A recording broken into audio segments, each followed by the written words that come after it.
real conversations, and some hard truths. Gangs, drugs, and guns.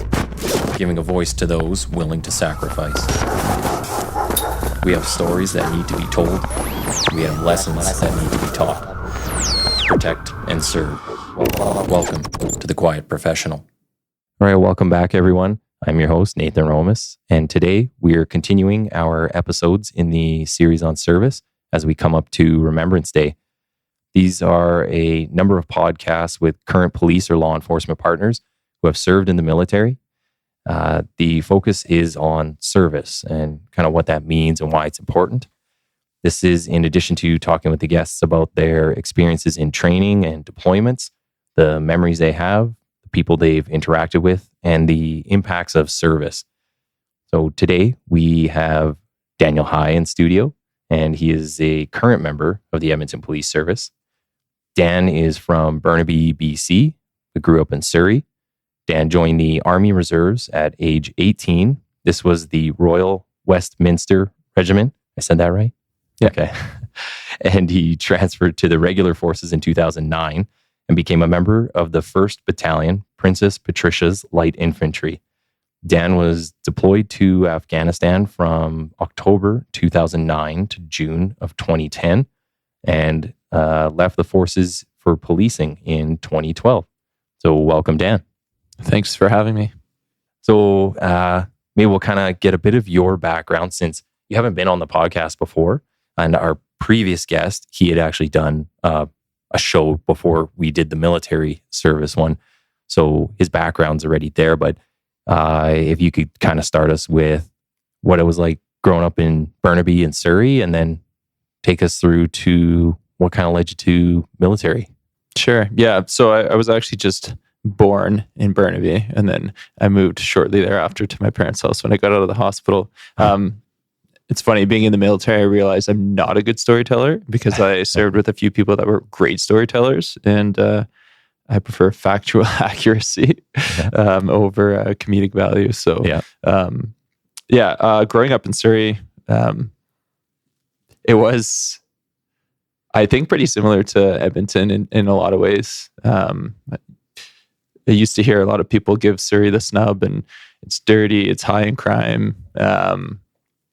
And there are a lot of things that I just didn't realize being young and ignorant and naive, and growing up in a bit of a sheltered environment that didn't really send off any alarm bells until I moved to Edmonton and became a police officer. Then I started recognizing things that I was dealing with that I had seen in my neighborhood growing up. And then I kind of started to realize, oh, Surrey's maybe not as pristine as I thought it was. I went to elementary school and high school, made a good group of friends, got into some of the outdoor stuff, which the Lower Mainland in general has almost unparalleled access to.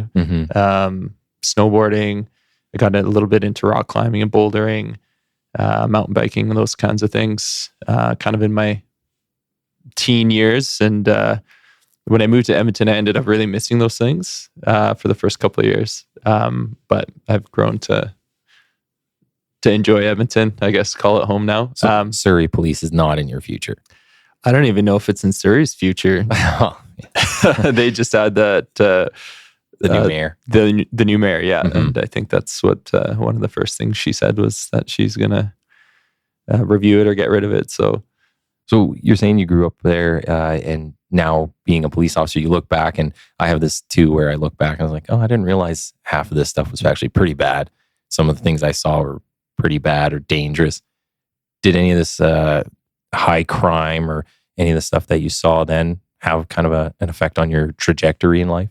I don't think so. I don't have a family history of any type of service, whether it be military or policing.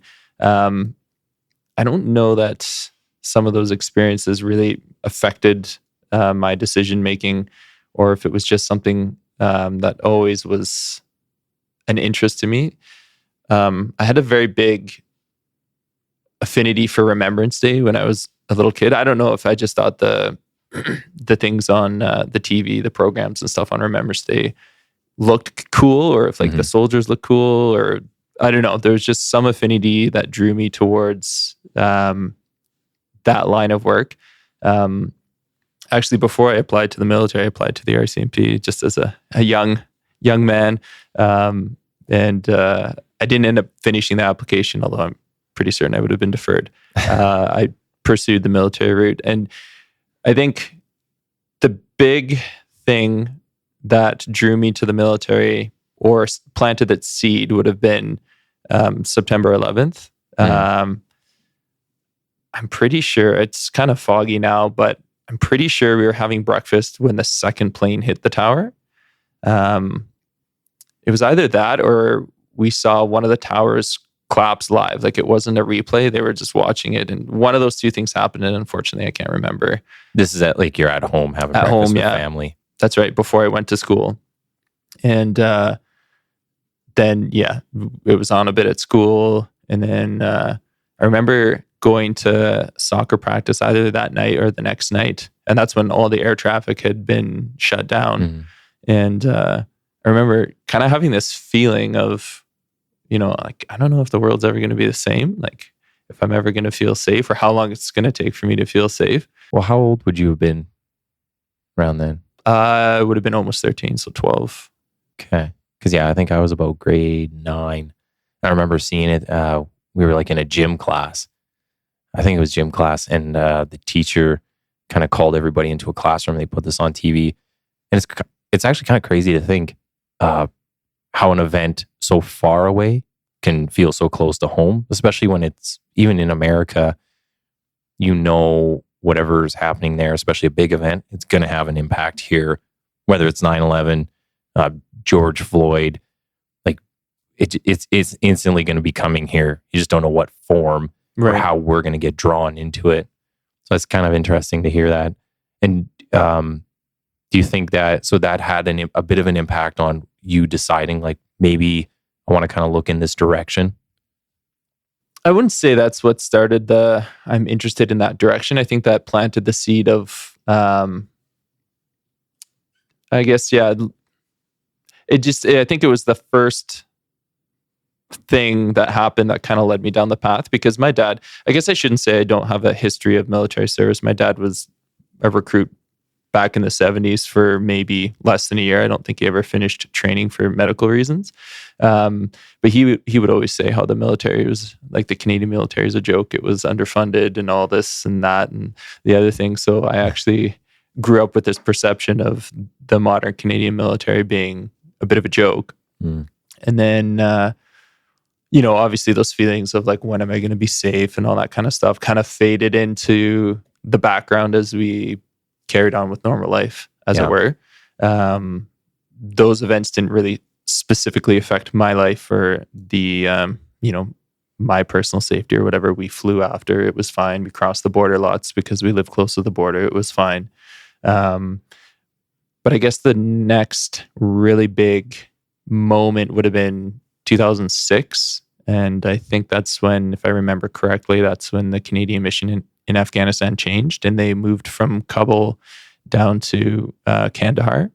And I can remember watching on the news the release of a little bit of combat footage, and because the mission changed and the location changed, there were more Canadian casualties. Like there would be more Canadians dying and stuff, and that's probably what really propelled my path down the military route, because I remember kind of trying to make this decision. You're graduating high school and your whole life is before you, and what are you going to do with it? And you better be productive. And then, I was trying to make these decisions and what the next phase of my life is going to look like. And I kind of just thought, like, why am I trying to make decisions that kind of seem trivial to what's going on? There's a bigger thing going on in the world, and I just felt like I needed to be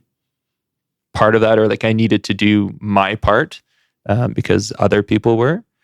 So that's kind of what got me focusing on the military route. That's pretty interesting you say that too, because I guess at a young age to realize that. I think that's hard for a lot of people, especially nowadays. You see people, they just want to make TikTok videos and kind of live in their own bubble. And there's the current issues with recruiting, whether it's in police or military. I don't know so much about like fire or the paramedics, but this call to like service and what kind of drives people into that. I think a lot of that is having that big picture and saying like, where do I fit in this whole grand scheme of things? Out of the whole universe, I'm really just a speck of dust, and like, what impact could I have? So realizing that you could have a real impact on something is pretty big. I'd say is almost profound. Yeah, I don't know. It really resonated with me. I had like this weird moment of clarity, where really nothing's ever made as much sense as that moment of time of like, what am I doing with my life? Fortunately for me, it was at quite a young age, not in my mid 30s. Yeah. So I started pursuing that route. And I think another thing I had mentioned, I grew up with the perception that the Canadian military is a bit of a joke. But I think seeing that combat footage and kind of just looking more into it, I kind of began to realize that maybe our military is not as much of a joke as I had thought that it was. I started pursuing it, but I didn't want to move away from Surrey. I didn't want to move away from the Lower Mainland because that was right at the time that I was starting to get into like rock climbing, and I was really enjoying that. And I'd been snowboarding for a while and mountain biking and all that stuff. So I took the soft route. I joined the Army Reserve, and I think it was my first night. So that regiment really embraced CrossFit as a way of exercise, and I had always fancied myself quite fit, or fitter than the average person, and I'm quite a competitive person. I don't really like to finish second in most things. So I remember the first night we did PT, and it was some modified version of the Fight Gone Bad because they didn't have loads of CrossFit equipment, and we were doing the sumo deadlift high pulls with the like water jerrys and box jumps on a bench. That was probably as old as that building, which I think was at least 100 years old. And I remember afterwards walking down the stairs to the basement to get changed out of my PT gear, and I almost fell down the stairs. Oh, really? It was that hard? Yeah, I've never worked out like that before. Yeah. And man, for the next like 3 weeks, it was uncomfortable to move. It was unbelievable.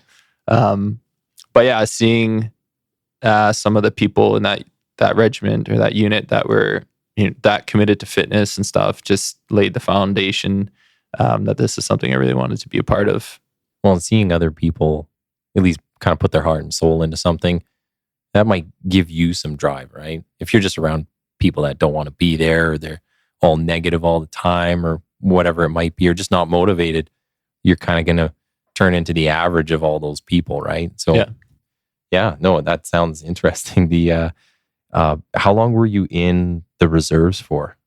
So I joined, I want to say it was March or April or May, one of those months in 2007. Okay. And then I ended up leaving officially January 6th, 2009. Well, what do they have you do most of the time? So when you're as the reserves, what's kind of your main function? And then what is it, the training, or what are the requirements like?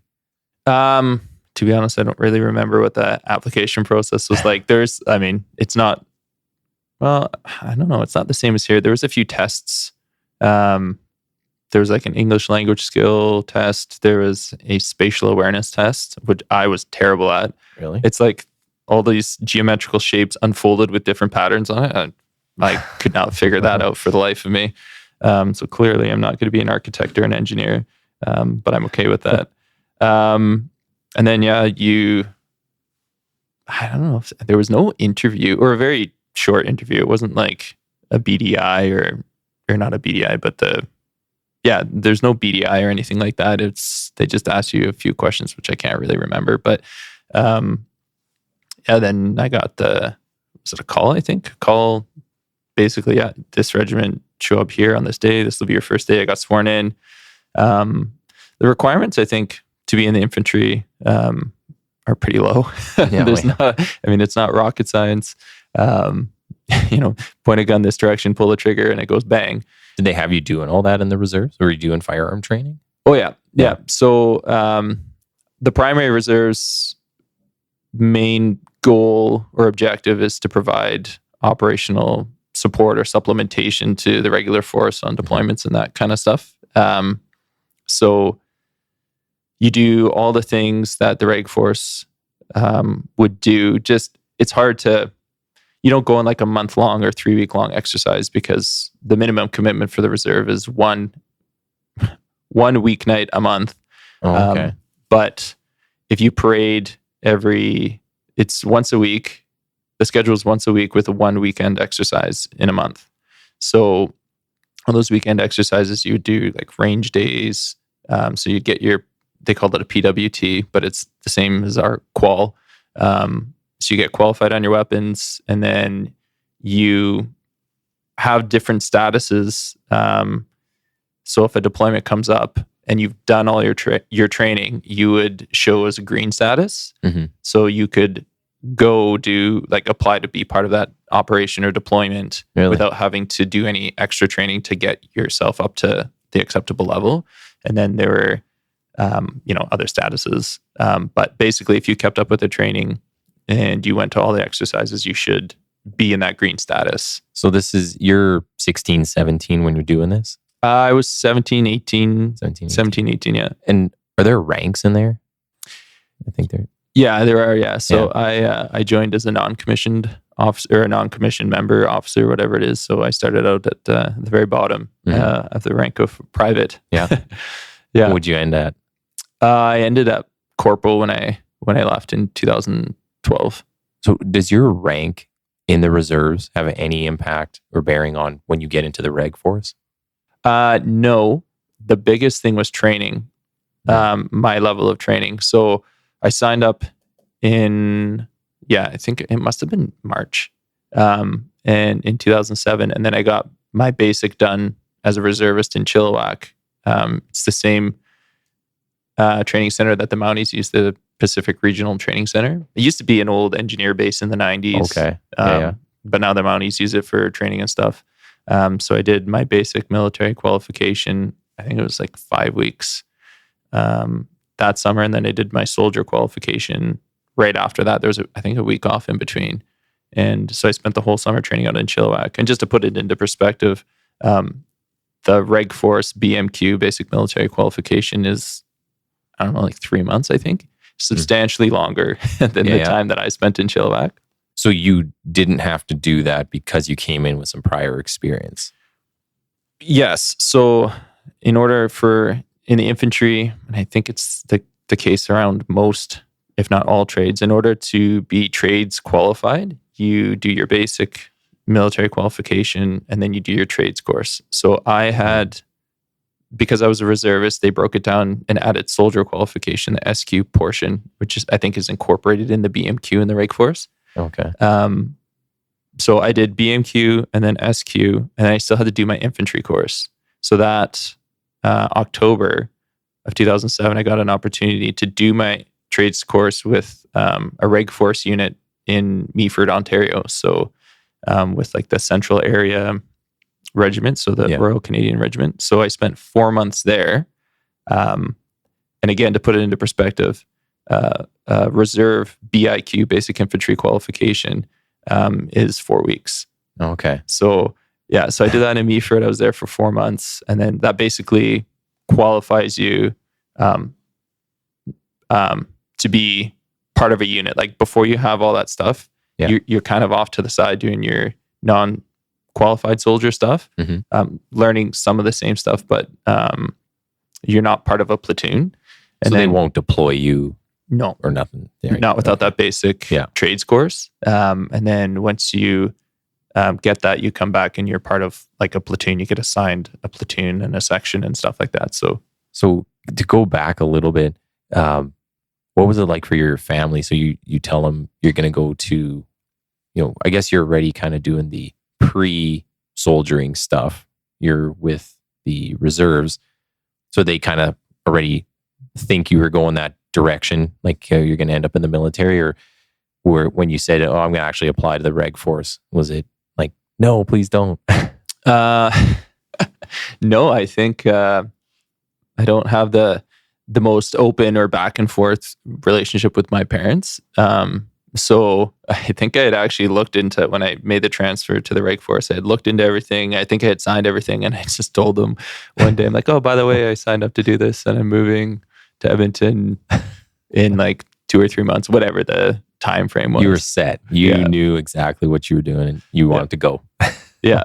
So because I had that regular force infantry course in Meaford, when I applied to the reg force, everything transferred over without having to redo any sort of training. And sometimes what happens is if you do all 3 reserve courses, sometimes they won't credit you your trades qualification because it's just the time is so much shorter, so much less than the reg force course. Okay. That they'll be like, no, you got to go back and redo your BIQ in Wainwright or whatever. So especially if you're brand new and you haven't done anything, if you have a couple of years of experience, they might accept your training straight over. So for me to transfer to the reg force was pretty easy, pretty seamless. I showed up to a battalion, not having to redo anything, being quite proficient in these skills. So, and I wanted the 1st Battalion because they were the next battle group tour to come up.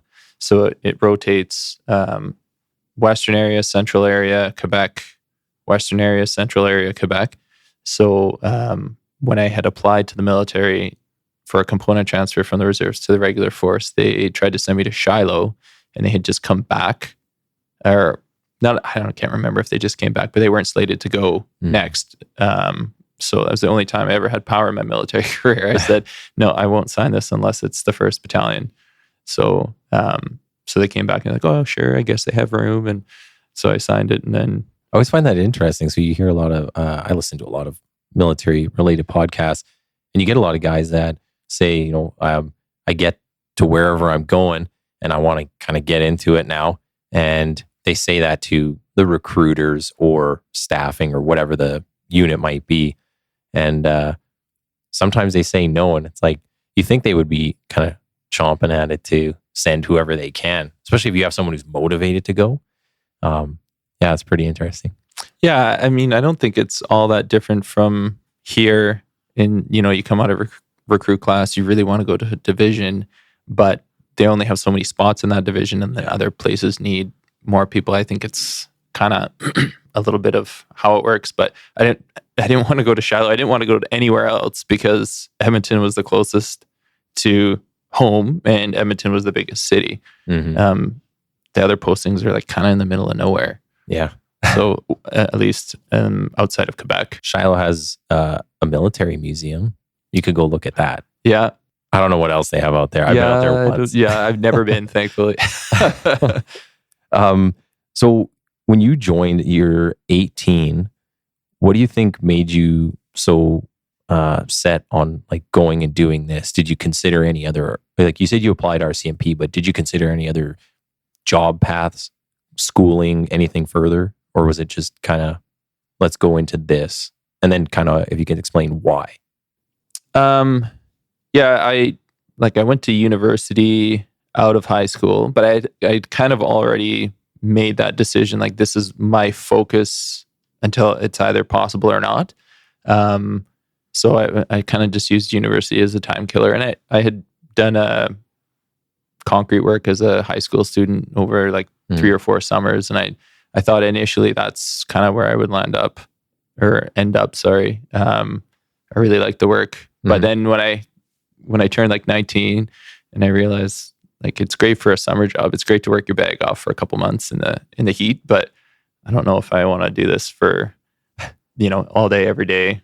But then you go to the military and you get deployed to the Middle East. So now you're carrying a ton of gear in the heat. Yeah. I don't know. I felt really strongly that this is something that, like I said, other people are doing it. It seems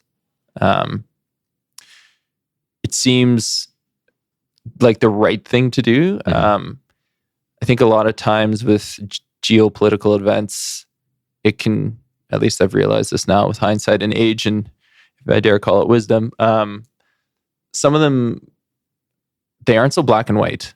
Yeah. Some of them are really gray, and even trying to figure out how I feel about these events is not clear to me. But this seemed really clear. And I'm not going to talk about Iraq. I know that was going on concurrently, and that's a different thing. And again, I don't know where that falls on the black and white scale. But Afghanistan seemed really clear. There's people there that carried out, the attacks at the World Trade Centers on September 11th. That was wrong.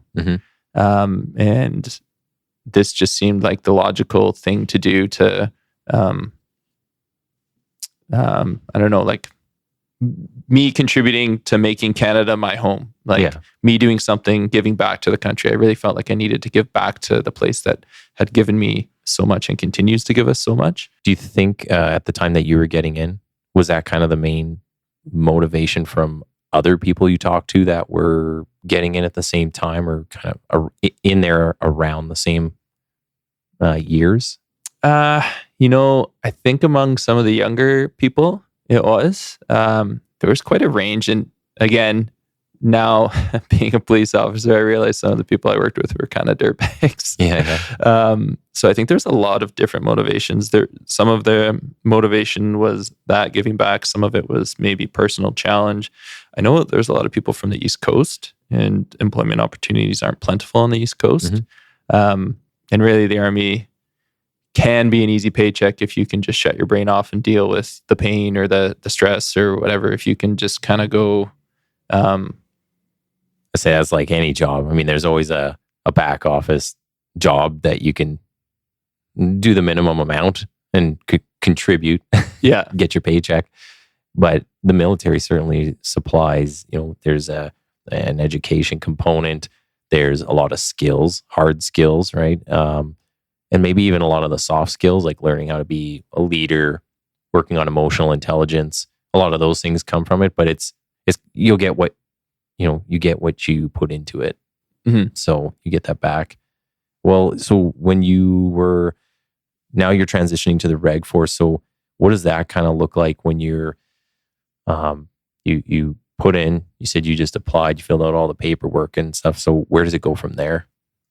So I got, if I'm remembering correctly, I got a job offer, which was, I think, an email back and forth with the recruiter.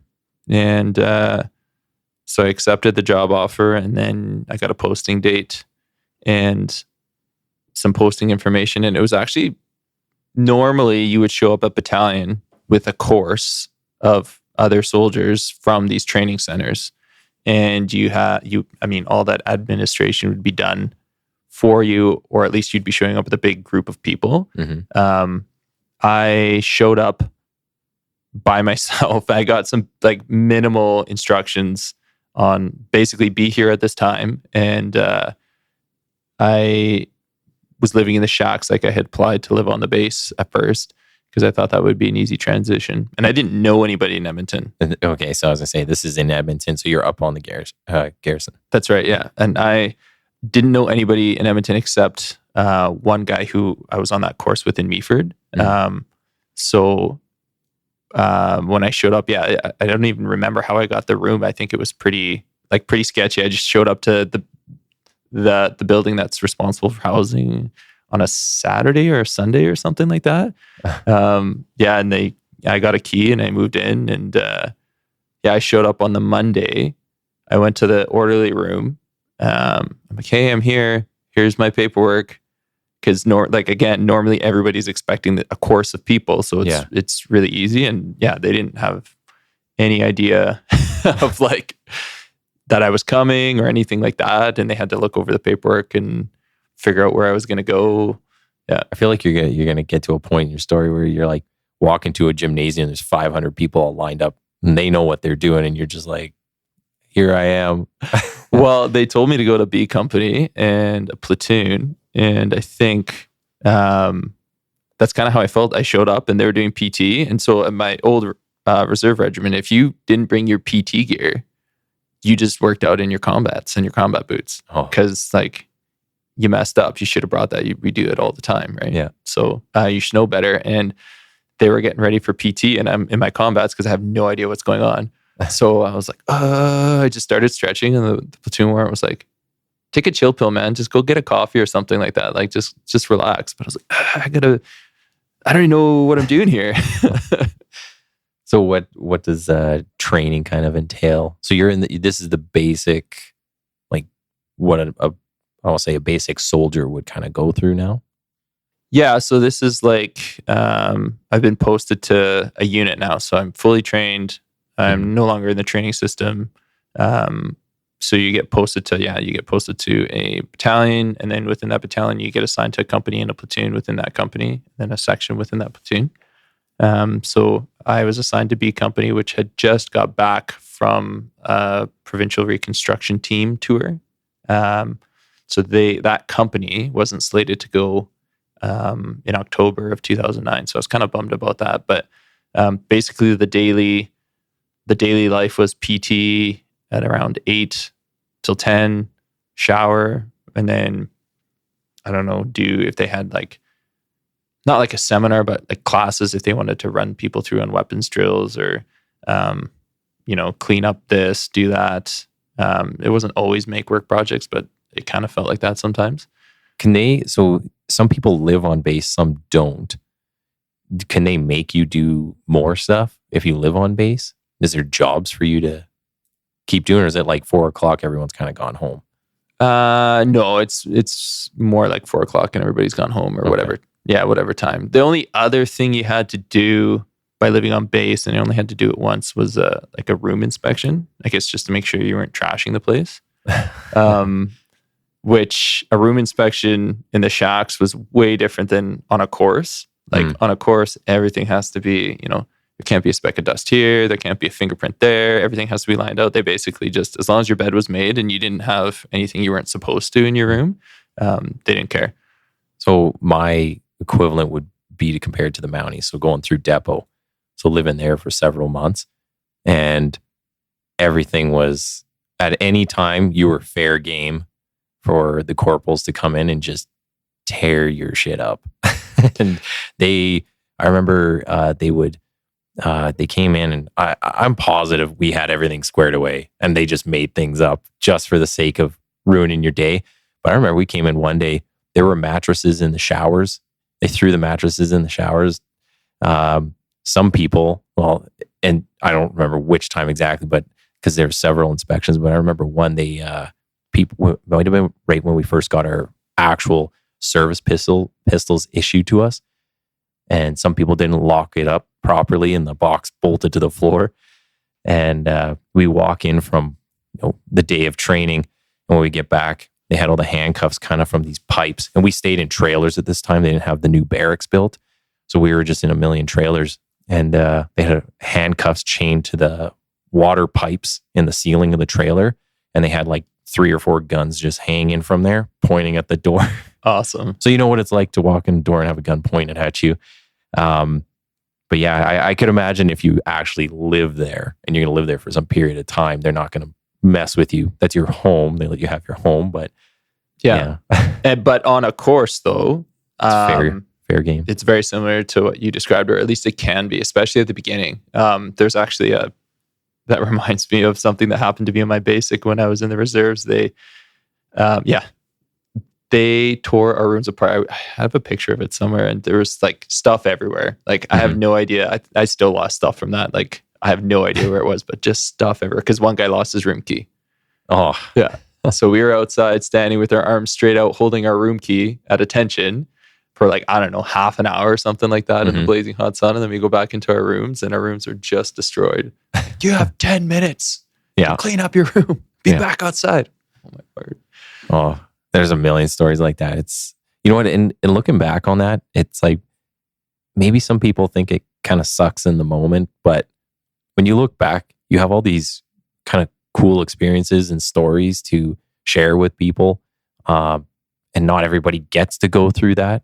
And I say gets to go through because I think people should seek out, those kind of call them once in a lifetime experiences. Unless you like break a leg and you go through training for a second or third time, that could be quite a bit of a stretch. But I think that's kind of missing from nowadays. And even within the police service, our training has changed so much where it's becoming more of the adult learning. So it's just like going to school, right? Like going, for the most part, not everything, but it's toned down a lot of that. And I think you kind of see maybe the camaraderie is not there anymore the way it used to be. People aren't as tight knit, and misery different. Loves company, right? Yeah. So, no, I like how you kind of say like it's similar to going through depot and how they treat you there. But so where do you go from there? So you're kind of in your first area, your first assigned area. You haven't been deployed yet, but when does that kind of come? That comes in October of the same year. So it's like January, February, March. And really all that you could do was perform well where you are, because me being, again, new and not knowing how the system works, I'm sure there's always room for people on deployments. So they just said like, yeah, there might be spots, like we'll pick the people that are performing well or whatever. So I honestly can't even remember what we did. We did a lot of PT. We did a lot of, it must have been like menial tasks, because I don't really remember what I did in B Company before I got If they're going to switched. send you to the Middle East, like I know they have the village out there now, and you kind of do some training. And it's, they've colored it the way it might look where you're going. But did they have all that at the time you went through? Yeah, I think it was quite new. But they had the CCAN village. I don't know what it looks like now. I don't know if they've developed it past what it was. That's the last I remember from doing like our public safety unit training out there. Right. Yeah. So, but how do you prepare one for going to Afghanistan in the middle of Alberta? We don't really have sand here or dusty roads. Well, we don't up here, but Suffield. Suffield is quite sandy and dirty. Maybe not sandy, but dusty. Yeah. So that's where we did a big portion of our workup training. So I got the call, as it were, on, I think it was a Friday. They're like, hey, these people are going to these platoons. I got kicked out of B Company and moved over, or not kicked out, but transferred over to Delta Company and assigned to 12th Platoon, which was, Delta Company was this company that they just stood up for this tour. So it was like a complete mix of 3rd Battalion people that volunteered to come to the 1st for a tour. I don't know if there were people from the 2nd there, but it was just kind of like this sewn knit together afterthought. So I showed up there, and then we went to Suffield right away. And I really wanted to go on an exercise, because I didn't come with this course. There were a few people that came to battalion on this infantry course like just before Christmas, and then I came just after Christmas. So there were already a group of people that were new, but that knew each other and had a shared experience. And I was quite literally just this random person that showed up. So I didn't have like really good friends or anyone that, with that shared experience or common connection. So I couldn't wait to go on exercise to build that. So that I could, be part of the team, as it were, have that shared experience with these people that I'm working with. So we went to Suffield. I think it was 3 or 4 weeks. It must have been in March. So I must have got transferred from B Company to Delta pretty pretty early. It must have been in March because it was so cold. But basically, you go through like section live. You kind of start off, in order to get that green status, you start off with the minimum. So you pass your weapons qualification, and then you do like your pairs live, and then so like that's you and your fire team partner. So a platoon is broken down into sections. Each section is broken down into fire team partners. So you do your single, then you do pairs, then you would do section live, then you would do platoon live, and then you move into company live. So these are the things that you do in workup training. And then there was specific things like how to clear vulnerable points on roadways, like dismount. This is how you clear up to like culverts or areas where IEDs are likely planted. And then there was not a lot of cultural training at that point. There was some in the tour, but there wasn't a lot in that. It was just kind of moving up to villages made out of plywood, essentially. So is there a person that stands there, kind of, I don't know, like an assessor, and they are grading you as an individual? Or is it more just as long as nobody's making any kind of overt mistakes, you don't really get singled out for marks? Yeah, I don't know if there were marks, or if it was kind of just like you met the objective. You guys cleared the objective with live fire. To be honest, I don't know. I was quite a lowly private at the time. So I just kind of did what I was told. So I don't know. I mean, there would have been like range safety officers to make sure everybody's pointed in the right areas and everybody stops firing at the right time. Okay. But I don't know that they're... Yeah. I think you might have had to redo something if you completely screwed the pooch. Yeah. But I think for the most part, it was not like this guy did great and this guy did okay. It was just like you met the objective. So that's kind of early in the year, and then you don't deploy until October. So what are you kind of doing in between? So there was some more courses that I did, like a platoon support weapon course where you learn how to fire the mortar, how to use the general purpose machine gun and the sustained fire roll. So you set it up on this big giant tripod, and I don't know if there's anything else on that. I can't remember now. It's been such a long time. So it's a lot of like all those months in between, they are kind of keeping your hard skills up, right? Yeah. Have they told you like you are 100%, you guys are going now? Like you will be deployed, or is it still waiting for that official word? No, it was very much so. If you're part of these companies, you will be deployed. But the timelines didn't become clear until probably like September. Like this is your date. But as long as you were in that company, you were going. Did you tell your parents at this time? I can't remember when I told my parents. Yeah. Do you remember their reaction at all? No, I probably just told them on the phone. Because I lived here. Yeah. But moving to Edmonton was definitely beneficial for my relationship with my parents. I feel like the distance made the relationship a little easier to Sometimes manage. that helps. Yeah. Well, so you're basically doing all these courses, learning like, firing certain types of firearms, movement in the field, tactics. And you kind of mentioned it, but you called it, what was it, local training or cultural stuff? Cultural training, yeah. So did you do any of that beforehand? They teach you like any language training or like, hey, here's the customs where you're going. Try to look people in the eye. Don't look people in the eye. Like whatever's happening over there. They did. We had a seminar. I think it was like a 2-day seminar. Somewhere on the base, doesn't matter. But where they had people come in and present like, this is the language. These are the languages that you might encounter. These are customs. Obviously, what's acceptable for us might not necessarily be culturally correct in that part of the world.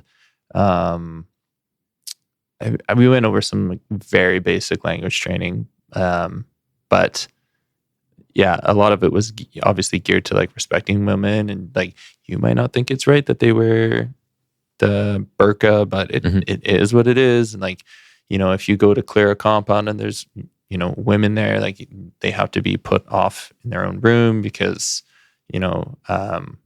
we can't interact with the women. Mhm. So a lot of that stuff to just make us more sensitive. Otherwise, I guess you end up making enemies of the people you're trying to make friends with. Yeah. Well, and did you guys have a lot, like at the time, were there a lot of females in your battalion or the smaller sections of it? No, I think there was one female that I can remember that was actually Patricia, and she was an Alpha company. And we had an engineer attached to us in our company that was a female. Outside of that, really, the only females were the medics. And it was, Okay. I can't remember what the makeup would be, but it wasn't exclusively female. It was still quite male, female. Or there's quite a male and female mix amongst the medics. Okay. So you get to deployment. Can you kind of tell us like what does that look like? So October comes and what happens? Yeah. So you get your date and then you get like pre-deployment leave. So I think it was like, I don't know, 2 weeks, maybe not even. I can't really remember now. And you get to do whatever you want. Like, I don't know, if you're from here, spend time with your family. If you're not from here, go back, spend time with your family, friends, whatever. And then, yeah, you basically, well, I guess even before that, you pack a barrack box, because that barrack box is going to meet you in Afghanistan. So you pack this box that gets shipped like weeks or months before you actually leave. And then you get your desert combats, and then you have to soak them with this anti-mosquito or anti-bug thing to try and keep the bugs away from you. You get your anti-malarial or malaria medication. And then, yeah, you basically get a time that you show up to the LTF and you say goodbye to whoever's there to say goodbye to, and then you get on a bus. You did it over the phone, as like everything else you've done. Yeah, I don't think I had some friends outside of the military at that point. I think they came to say goodbye, but yeah, none of my family came, which is fine.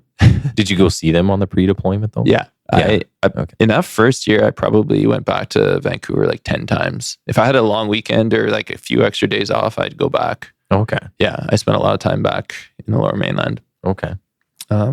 Yeah, then you get on a bus and you drive to that other side of the airport, not the main terminal, but yeah, the back door, I guess. And then yeah, we chartered a flight. It was with Air Italy. So we chartered a flight to Cyprus. So we left, yeah, I don't know what time, 11 at night or something like that. And then we landed in Cyprus. And from there, you change from the civilian aircraft to the military transport. And then I don't know how long we were at Cyprus for, maybe 4 or 5 hours. And then you take off and then you fly from Cyprus to Kandahar. So as soon as you entered, and it's a pretty relaxed flight. They take the big cargo bay out and they put actually rows of seats in. So you're not sitting in those uncomfortable jump seats on the edge of the plane. Yeah. Or like on the edge of the fuselage. But as soon as you enter Afghan airspace, like it's lights out, you put your helmet on, and now you're in like a theater of war. So you have to be prepared for, if your plane gets shot at, which was, I want to say a possibility, but not a probability. However, that's just the operating procedure. So then we landed at Kandahar and we got off the plane. And then the first thing you do, I can't remember if we flew with our weapons, if we got them in Cyprus or if we must have got them in Cyprus. But the first thing you do is you go off and you test your weapon to make sure it works, that it didn't get broken in the transport or whatever. Yeah. And then we stayed in these trailers for a few days maybe, and then maybe not even. And then we got helicoptered out to our area of operation that our AO that we were responsible for. So yeah, we got on these American Chinooks and headed out to a town called Balande. I feel like at every point you could, like when does it kind of hit you and you're like, wow, this is really happening? Because I feel like every point there is like, oh, we're now entering this airspace, put on your helmet. It's like, oh wow, like I'm into this now. There's no turning back. And then, oh, go get your weapon right away because anything could happen at any time. You're like, oh, I'm in it now. Like, yeah, I was really young and I was incredibly naive. So you're just thinking it's cool the whole time. You're like, this is awesome. Yeah, like I'm doing what I wanted to do. And a lot of the military is just like follow direction and do this. You don't really, or I didn't really think about certain things. Like I'd done rappelling. I'm terrified of heights now. Like I shouldn't say terrified. I don't enjoy heights now. Mm-hmm. But when I was younger in the military, like rappelling is like, okay, yeah, just do what they say. Like do this, and then you jump off the skid like this, and this is what you do with the rope. Like all of it was, follow this direction, mm-hmm. And things always turned out. Right? I never got hurt or whatever. So I think it's just the military mindset of like, okay, now we're doing this, now we're doing this, now we're doing this. Okay, yeah, I don't have to critically think about this because this is just the process. You do A, B, C, D, E, and F, and then you do it all in that order. Yeah, maybe when they kind of just, they keep pushing you off various cliffs, so to say, you really don't have time to dwell on it. Maybe that's part of the training. Yeah. So you get over there, you get to the AO, and then what does life look like when you're over there? Well, so it's called a RIP, a relief in place. So we ripped the Vendus out of Blonde, and it's kind of, there's a bit of a handover. So I was in the headquarters section of the platoon I was in. So like the platoon commander, the platoon warrant are in that section. The weapons detachment, like the weapons det for the platoon is in there. The signaler's in there. Mm-hmm. So I, being part of the HQ section, I got to Afghanistan just a little bit before some of the rest of our platoon. So there's a little bit of overlap between the Vendus and us. So just kind of like learning the patrol base, learning some of the towns, learning some of how the patrol base works, essentially. Mm-hmm. So there was a little bit of that. And then, when the rest of us showed up, we just went out on patrol and like went to these towns, talked to people, got the lay of the land, that kind of stuff. How did you find, so you're going out, and this is like, you're going out and it's, everywhere's, I guess, kind of dangerous. There's a potential for danger, but where you're at right now, is it kind of like, I'm guessing this is not a real hot zone. You're more of on like a friendlier area, or is it just everything outside of the base is fair game, high danger? There's definitely that potential. So the area that our company specifically was responsible for, we were kind of, I guess, towards the rear. So like, I guess the closest to Kandahar, I think we were like 30 or 40 kilometers outside of Kandahar, somewhere around there, maybe even a bit further, in the like the Dand district / Panjwai district. Mm-hmm. And so we had, where we were, that first place was kind of, I guess, further away from the other two patrol bases, which were further to the west. Like I did that north even, or never eat soggy wieners. So the potential is always there though, because unlike a conventional war where you have defined front lines and defined soldiers from different sides, in an insurgent style conflict, you never really know who the enemy is, mm-hmm. or who your friend is.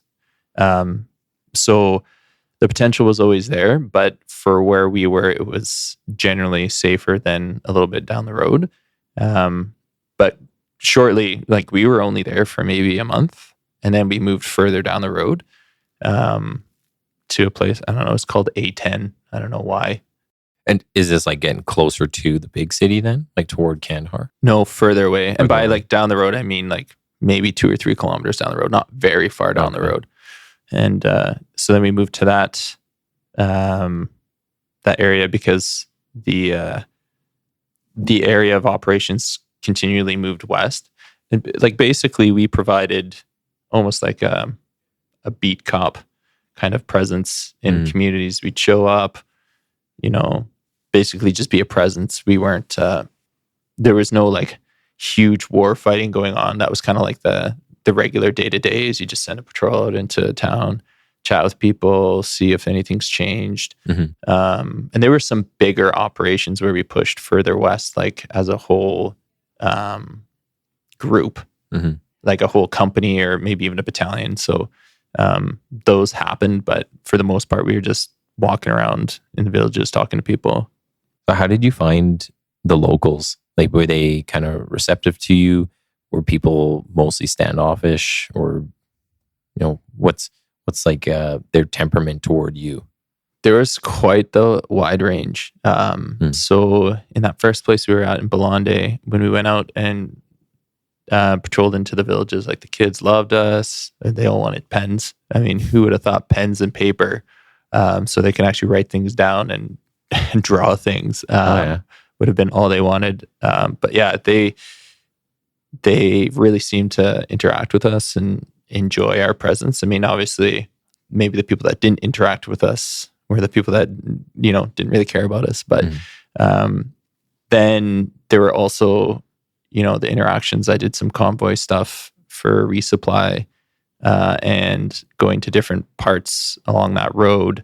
Like kids would throw rocks at us and all that kind of stuff. So there's quite the range between, maybe a novelty or, feeling generally positive towards us to like outright negativity. Yeah. Well, and, I mean, depending how old they are, I think a lot of it's whatever their parents are telling them. That's what they're kind of led to believe. So they either see you as a occupying force or there to help them, right? There to help liberate. Would you say most of the mission that you were on, is it mostly humanitarian more so than just like being in a position for battle? There were aspects that maybe not humanitarian, but like focus more on like the reconstruction of the country. And those were those provincial reconstruction teams. So they'd provide support or safety to areas where there's those reconstruction efforts going on. Our main focus being in the battle group was like security for villages, for basically to find the Taliban and either get them to leave by just our presence being there or fight them on leave.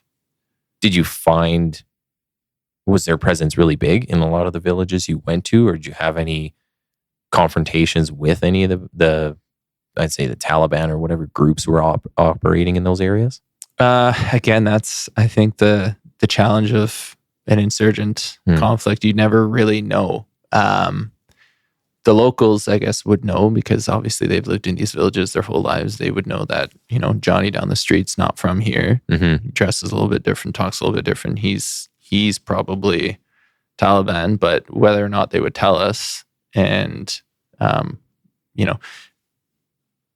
was up to them. And the subtleties are so different. Like, I'm not going to know that he dresses, a little bit different or looks a little bit different. The subtleties are so small. Were you ever a part of anything where local says, hey, there's this house or this person, like the people in there, we don't want them here, they're not good, or whatever it might be? Were you part of anything like trying to move people out of an area?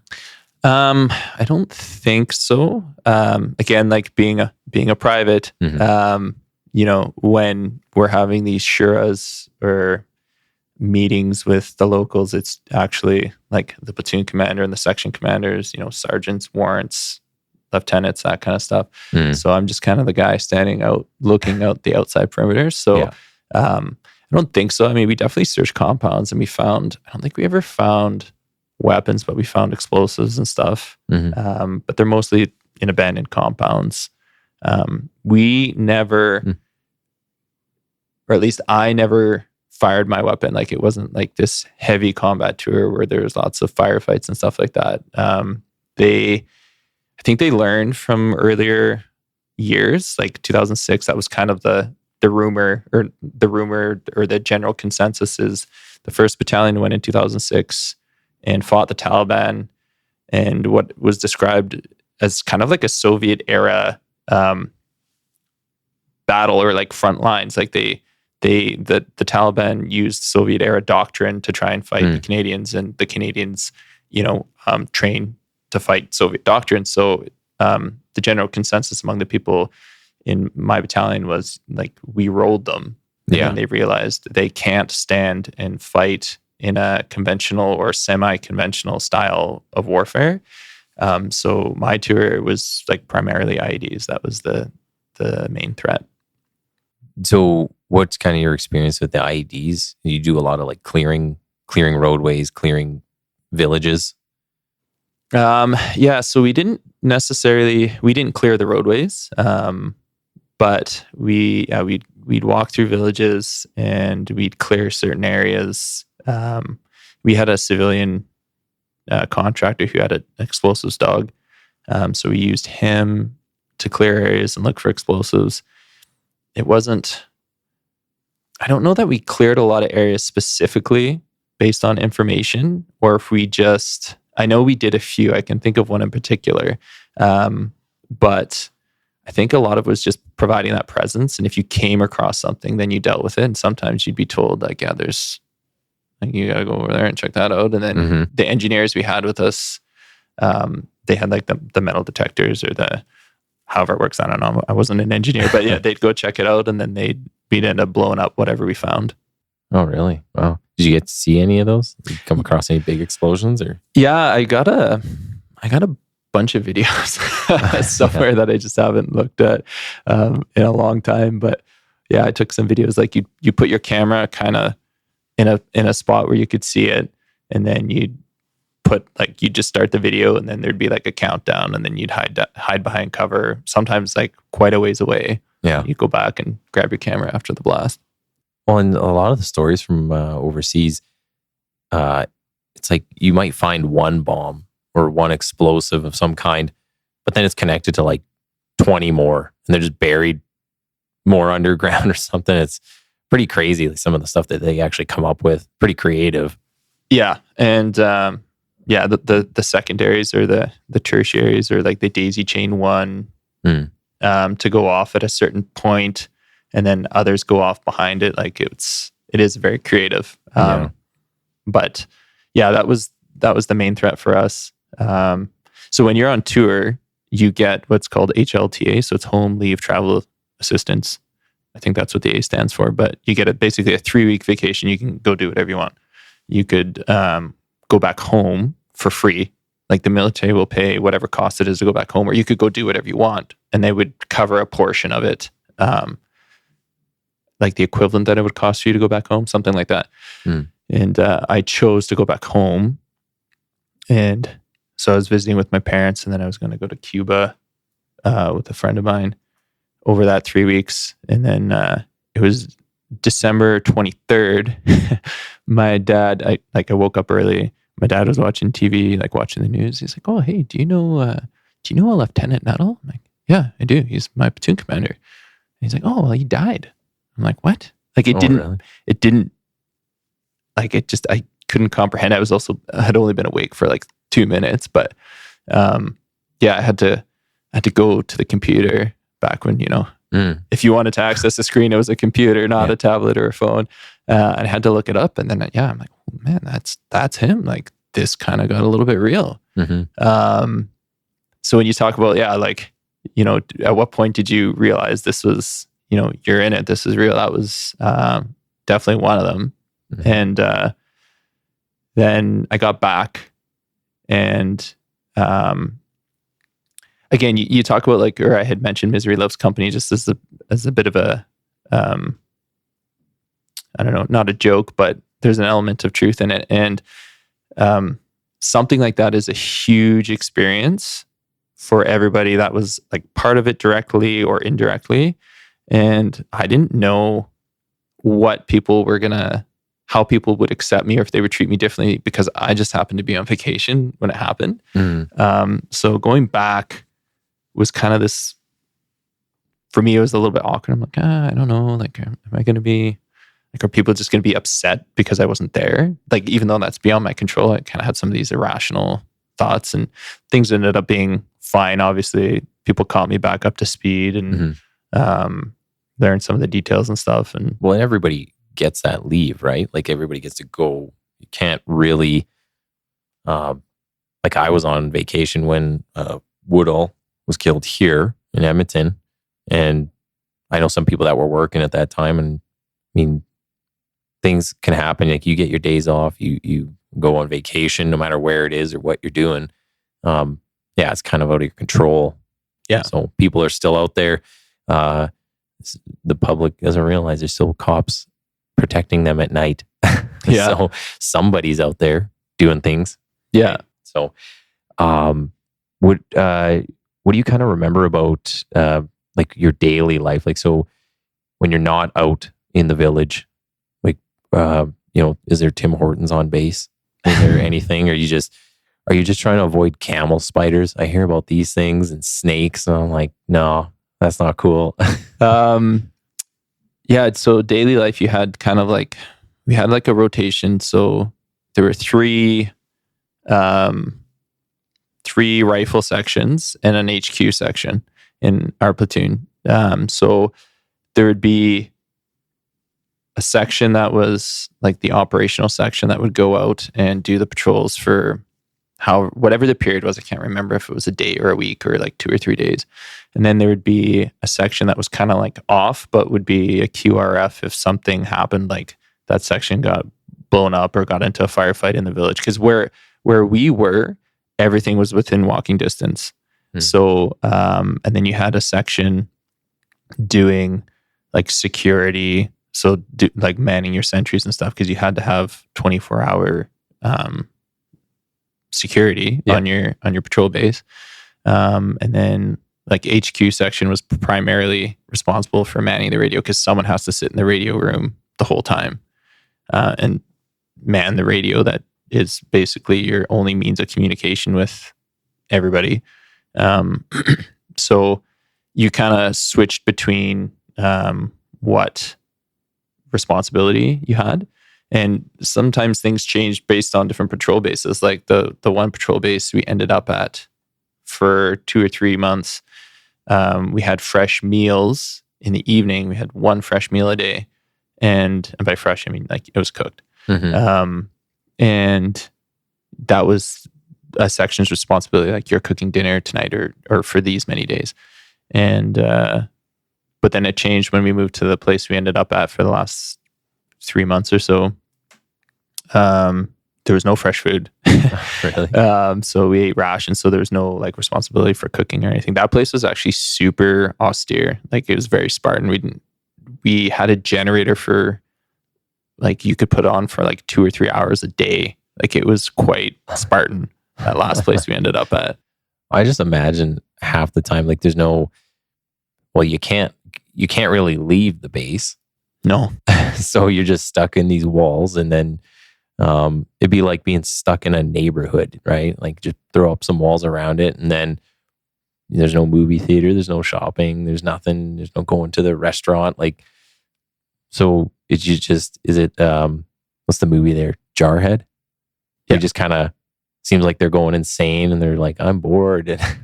Yeah. Why am I here till the very end? There was a lot. That's probably the most accurate movie that I've seen in terms of like what a deployment's actually like. Yeah. So you had mentioned camel spiders. We actually used to catch camel spiders and then put them in these containers with each other and watch them fight. Like that was that was a form of entertainment. I brought a lot of books, read a lot of books. Again, like the other patrol base we were at where we had the fresh meals, there was electricity. So like all the time, they had a huge diesel generator that was running. So like people had laptops and, people would game or do whatever. Really? Yeah. But when we moved to this more Spartan base, there was like none of that. So that's when, you read or you worked out. And this place didn't even have walls. We were on top of this hill in this school, basically. So there was like 5 or 6 concrete buildings. And we you just kind of hung out there. There was really not a lot to do. So the entire deployment, because you're there for several months, is it kind of just the same thing over and over? You are providing a lot of security in the villages or going out and talking to the locals, and that eats up like all your months there? Or is there any change in what you're doing? There wasn't a huge change in what we did. Sometimes things would get, punctuated by an operation. So, we're going to go clear these areas on the map, and we're going to go, and we'll be there for like 5 or 6 days, or maybe 4 or 5 days, whatever the time period is. And then we moved a few times, but the general premise or purpose of our deployment didn't change. Okay. One thing I kind of wanted to touch on was the leadership and management there. Like, what's kind of your experience when you're there? How do you find the Army, I guess, implements that? And did you have any like really positive experience or really negative ones that you can remember where, just lack of leadership, or maybe somebody was actually really good and everybody's like, I would fight to the death for that guy? My experience is pretty limited, because I parachuted into this company for a cup of coffee, and then I went to this other company, and then after the tour, that company actually got disbanded because it was only stood up for the tour itself. Yeah. But I really thought highly of our company commander. I didn't necessarily think highly of our unit commander, like the battalion commander, but our company commander I had a lot of respect for. Like, he knew everybody's name. He was always friendly. Like, he wasn't above, being a major. He wasn't above talking to privates and stuff like that. Like, he seemed to kind of to recognize the value in making everybody feel included, or at least valued. So yeah, I have a lot of respect for him. Well, I think the same could be said around the police. It's just, there's bosses who know what's going on and can talk to the guys on the front lines. And then there's people who you didn't even know they exist. And they show up once a year and you're like, I didn't even know that's what you look like. Yeah. I've just heard your name. Yeah. So yeah, it's, there's a lot of lessons to be learned, I think. And a lot of the stuff from the military translates into the police and how we operate. It's a very similar world, right? Being paramilitary, but I think the function of what we do now depends greatly on where we came from and kind of the rules and the structure that we follow. I say there is a difference between management and leadership. I get into that in a lot of the other podcasts, but it's interesting to hear just how you're kind of saying like this person cared, right? Like, or at least gave the perception they cared enough that they knew names and would come down and talk to people. Like, that's huge. Yeah. So, and even for a few years afterwards, he would send out emails to just to all of us, just to see like how we were doing, or how things were. I've changed emails a few times since then, so I don't know. Maybe he still emails that I haven't got them. Maybe he's retired now. I don't know, but so the other thing too is, what's kind of your overall perception of like when you were on these deployments and you're going into these towns, of just some of the locals and like how they react to you? Do you think like, was there something that could have been done differently or better on like the Canadians' part? Because, and the reason I bring this up is, before we started recording, we were just kind of talking about the whole postal code issue here and how some people say, they're not from here. Cops are getting recruited from all over. They're not from here, so they're not invested in this community. And do you think that has like a huge impact on whether you can do your job, number one, and then provide some sort of caring or compassion to people, whether you're doing a specific humanitarian function or you're there to make sure there aren't people there to take over their village? So I think that actually comes down to the individual. I think if you're a compassionate person, you'll be a compassionate person no matter where you are from and where you do your job. And if you're a true professional, that just carries through with you from where you start to where you end and what you do along the way. I don't buy into the idea that just because you live in a different area doesn't mean you can't have an impact on an area outside of where you work. And I mean, if you join for whatever employment for selfish reasons, then I think that'll be evident in your work ethic, how you apply yourself, how you interact with people. So I don't think it's necessarily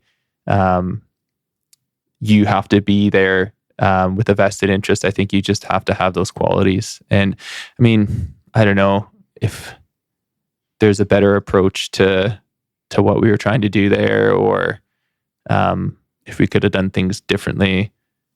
That's way, I gotta spend like years trying to figure that out in my mind. So you'll put it in a book down the road. Maybe, yeah, no one will read it. So maybe looking back though, do you think you're like, now you're still involved in service, you're in the police. Do you think your reasons for why you got in have changed at all, or continue to serve, or maybe you just think it's more of a mature view of it? There are a few reasons I left the military, and one of them was like, I served my country. I went to this faraway place, and I did my service to my country. I protected my country. But what does like that actually mean? Like, there's not a tangible. There's nothing tangible about that. No one can point to, this person did that, and like it made all this difference in my life. And among one of the reasons to get out of the military was I felt like I had accomplished what I wanted to, but I still had this idea of like service and justice, and like I wanted to make a difference that you can actually quantify, I guess. Yeah. So policing seemed to be one of the natural transitions, and probably the one that fit my skill set most. Even though I realize now it's not that similar. But yeah, so that's one of the reasons police interested me, because I can make a difference in a community that's quantifiable or like tangible. You can, like, I helped this person, this family, this community, this by doing this. Yeah. So what do you think, kind of going forward? What would you kind of say, like, if somebody wanted to get into military or police nowadays, and maybe I should have put this to you before in an email, but I'm going to put you on the spot. What would you kind of say to somebody now if they're looking at joining either one? Not like whether I'll go here if you prefer this or that, but just in why you should join. Would you have any kind of words of advice for a person? Oh yeah, that's it's getting hot here. Yeah. I mean, I haven't been in the military for 10 years now, and a lot of what was the focus when I was in is a lot different than it is now. And I think the focus in the last year is a lot different than it was maybe 3 years ago. I mean, for sure, the Army has the potential for a lot more adventure. I got to see most of the country, more of the country than I would have probably chosen to see. Yeah. I got to see different parts of the world that I definitely would not have got to see. But the military, I don't know, it kind of lost its luster for me. I just found it a little too repetitive, a little too mind-numbing. So I was looking for a different challenge. So, I mean, I think the military is great if you're looking to get, at least for me, I was looking to get a few specific things out of it. And so it was great for me. It's really developed me into who I am as a person now. Like I said, I feel like I've done my duty as a Canadian. So the military can be really great if you have that mindset. If you're looking for more than just a paycheck, because you still can make a difference in the military. And I would argue some of the training that we're providing to countries operationally is making a huge difference in Yeah. some of those parts of the world right now. So you still get to make a difference, but you just might have to temper your expectation of what making a difference is, or you might just have to, be okay with the fact that you can't quantify the difference that you're making. And like I said, I was a little bit more interested in quantifying it. Policing, like, I don't know. That's why do you want to be a police officer, and what's your end goal? Because again, there's a lot of cool things that we get to do. There's a lot of experiences that you get to have. Mm-hmm. There is a lot of in the military, I got to see parts of Canada and parts of the world that I knew existed, but like it didn't understand what that existence was. Yep. And for sure in policing, you get to see that within your own city. You get to see how people live. And I mean, I was floored that some people are living not all that different than some people in Afghanistan here in our city, like without water, the population experiencing homelessness, like their lives are not all that dissimilar in some aspects. And I mean, policing's changed since I've only been a member for 10 years. It's not a long time, and it's changed huge. Mm-hmm.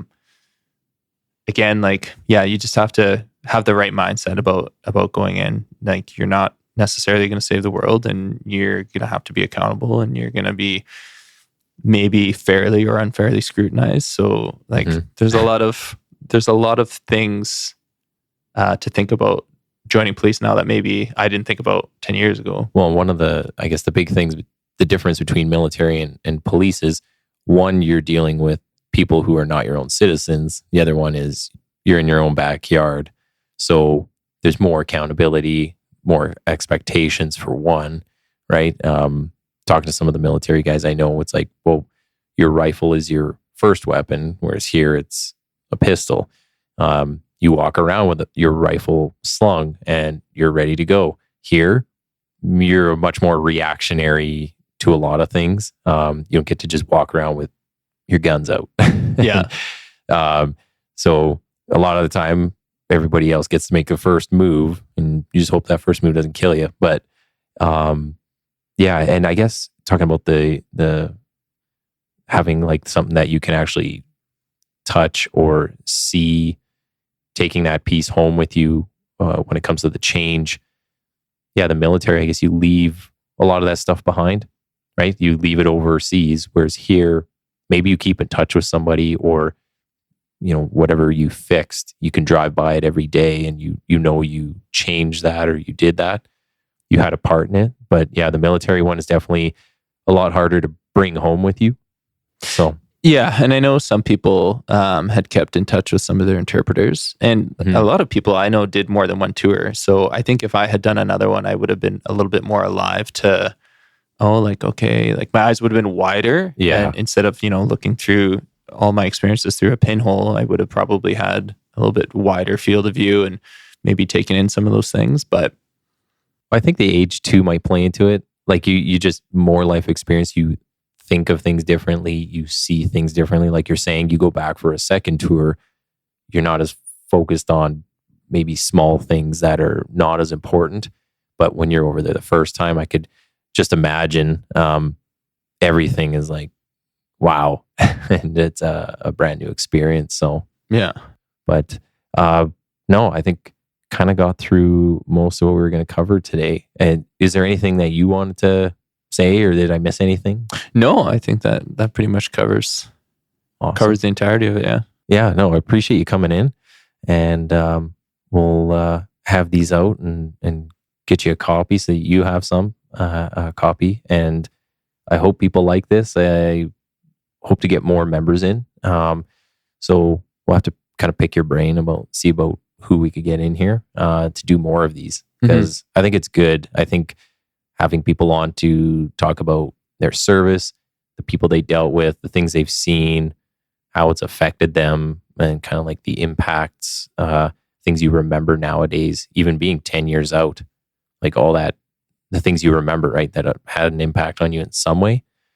I think that's really important to kind of get that out there. And if you could get it recorded, well, now you have it for when you get, I don't know, dementia later on, and you can be like, oh yeah, I forgot everything. So, Yeah. but yeah, no, thanks for coming on. Yeah, thanks for having me.